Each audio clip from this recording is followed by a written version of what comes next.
Hi friends complete kitchen हाउसे सकलके स्वागत जानिए आमी नंदिनी आज आपनादेर साथे शेयर करब एकदम अनुष्ठान बाड़ीर मतो पटल चिंगड़ी रेसिपिटी शेष पर्यन्त देखार अनुरोध रइल। रेसिपिटी यदि भालो लेगे थाके आमार चैनलके सबस्क्राइब करे आमार पाशे थाकार अनुरोध रइल आपनादेर सकलेर काछे और पाशे थाका बेल आइकनटी अने सेट करे देबेन जाते नतुन कोनो रेसिपि आपडेट करले तार नोटिफिकेशन सबार आगे आपनादेर काछे पौঁছে যায়। ताहले चलुन शुरू करे देওয়া যাক। আমি এখানে 350 গ্রাম মতো পটল নিয়েছি। পটলগুলোকে মাঝখান থেকে চিড়ে কেটে নিয়েছি। আর নিয়েছি এখানে 400 গ্রাম মতো চিংড়ি মাছ একটু বড় সাইজেরই নিয়েছি। ভালো করে লবণ হলুদ দিয়ে আমি ম্যারিনেট করে নিচ্ছি চিংড়ি মাছগুলোকে। এবার আমি মশলা তৈরি করে নেব। তার জন্য মিক্সচারের বাটিতে নিয়ে নিচ্ছি 1 ইঞ্চি আদা কুচি, 12 থেকে 14 কোয়া মতো রসুন, একটা মাঝারি সাইজের পেঁয়াজের হাফ পেঁয়াজ আমি একসঙ্গে পেস্ট করে নিয়েছি। এবার আমি এর মধ্যে দিয়ে দিচ্ছি একটা মাঝারি সাইজের টমেটোটাকে দিয়েও আমি একসঙ্গে পেস্ট তৈরি করে নেব।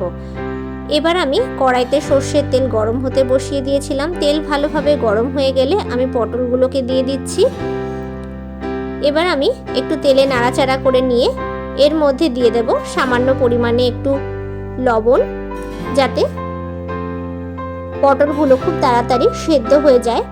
ভালো করে নাড়াচাড়া করে মিশিয়ে নেব। এখনই আমি এখানে হলুদ দেব না, হলুদটা ভালোভাবে পটলগুলো সেদ্ধ হয়ে আসলে তারপরই দেব।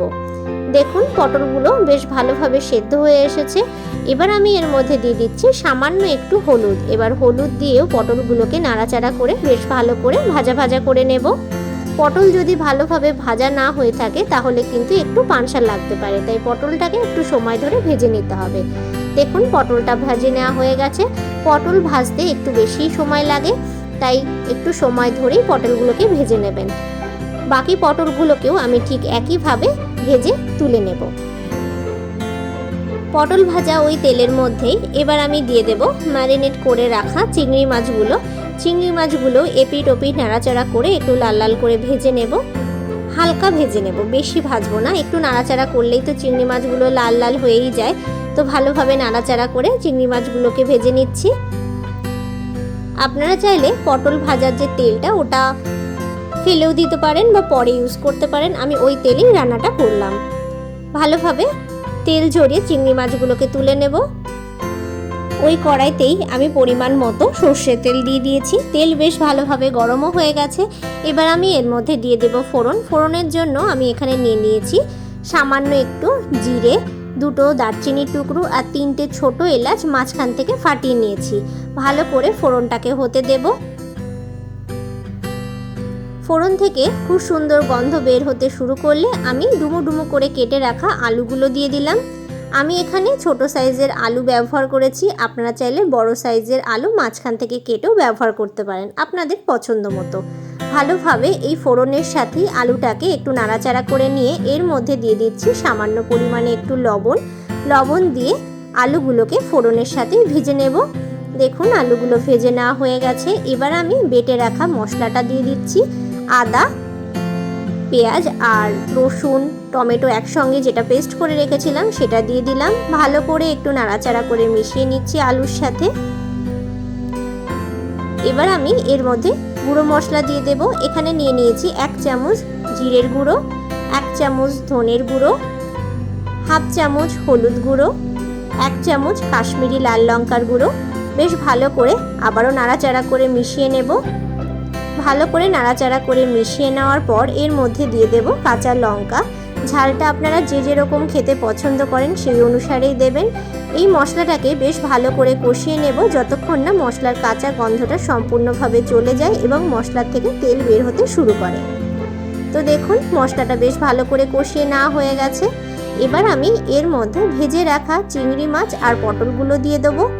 চিংড়ি মাছ আর পটল দিয়েও এই মশলার সাথে আরও বেশ কিছুক্ষণ কষিয়ে নেব। পটলের সাথেও মশলাটাকে বেশ ভালো করে কষিয়ে না নিলে কিন্তু পটল চিংড়ির তরকারি একদমই ভালো লাগবে না। পটলের একটা কাঁচা গন্ধ লাগতে পারে, তাই একটু হাতে সময় ধরে পটল চিংড়ি সহ মশলার সাথে বেশ ভালো করে পটল চিংড়িটাকে কষিয়ে নিতে হবে যতক্ষণ না খুব সুন্দর একটা গন্ধ বের হতে শুরু করে। আপনারা গ্যাসের ফ্লেমটাকে আপনাদের সুবিধা মতো বাড়িয়ে কমিয়ে কষিয়ে নেবেন। আমি মিডিয়াম টু হাই ফ্লেমে ভালো করে 10 মিনিট মতো কষিয়ে নিয়েছি এবং খুব সুন্দর গন্ধ বের হতে শুরু করেছে। এবার আমি এর মধ্যে দিয়ে দিচ্ছি পরিমাণ মতো জল। আপনার যে যেরকম গ্রেভি রাখতে পছন্দ করবেন সেই অনুসারেই জলটা দেবেন। জল দিয়ে বেশ ভালো করে একটু নাড়াচাড়া করে মিশিয়ে নিচ্ছি।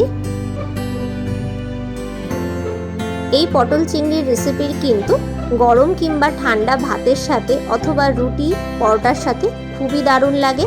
ভালোভাবে জল দিয়ে মিশিয়ে নেওয়ার পর আমি এর মধ্যে দিয়ে দিলাম পরিমাণ মতো লবণ। এবার বেশ ভালো করে একটু ফুটতে দেব। গ্যাসের ফ্লেমটাকে হাইতে রেখেই বেশ ভালো করে আমি একটু ফুটতে দেব। ভালোভাবে ফুটে উঠলে কাঁচা লঙ্কাগুলোকে আমি এবার হাতার সাহায্যে ডলে দেব।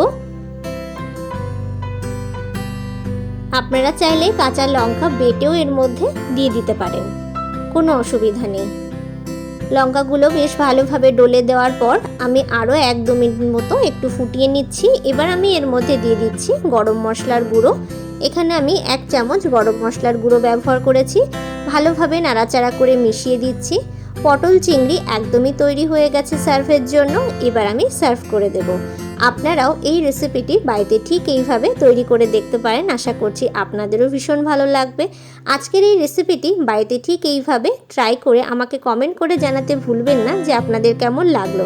রেসিপিটি যদি ভালো লেগে থাকে লাইক করবেন, শেয়ার করবেন। সকলে ভালো থাকুন, সুস্থ থাকুন এই কামনা নিয়ে এখানেই শেষ করছি। আবারও ফিরে আসবো নতুন কোনো রেসিপির ভিডিও নিয়ে। ভিডিওটি শেষ পর্যন্ত দেখার জন্য অসংখ্য ধন্যবাদ।